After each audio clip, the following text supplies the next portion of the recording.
its appearance, so much so that only wise people can actually see it.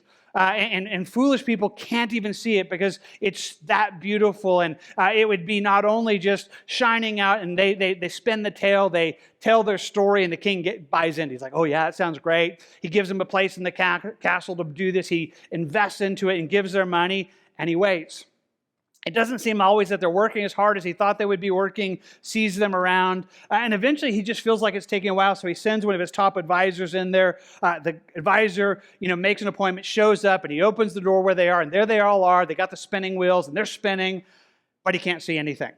He can't see anything, but he remembers the story. Like, only, wise people can see it, and so he kind of gets that, maybe I'm not that smart, maybe I'm foolish, but he doesn't want to admit it because oh, isn't it beautiful? Don't you love how beautiful it is? And just its colors and the way it just sparkles. And he's like, oh yeah, it's beautiful. It's absolutely beautiful. But he sees nothing, but he doesn't want to admit it. Goes back to the king, carrying their message. Everything's going fine. It's taking a little longer than expected. In fact, it's going to be more expensive, need more money. The king sends it. And that happens for a few times until finally the day comes when they approach the king and they array him in his new clothes, and and they're just, oh, it's so beautiful and it's elegant. And the king, he gets there, and as you maybe know the story, he can't see it.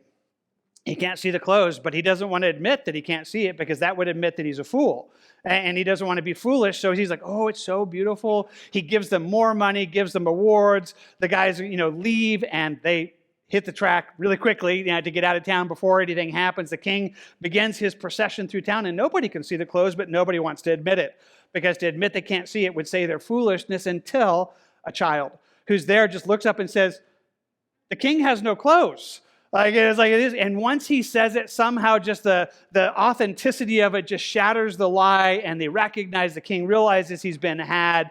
And the moral of the story is, so often that's what we need. There is a space at times where that reality happens, and that's exactly what we're talking about. We're in a section of Romans that's unpacking the need for people to know Jesus, and very specifically religious people to know Jesus. And the reality is, there are some who buy into lies, buy into vain tales, and the king has no clothes. And they find themselves, finally coming to a place of recognizing their need for Jesus, and we need to understand that.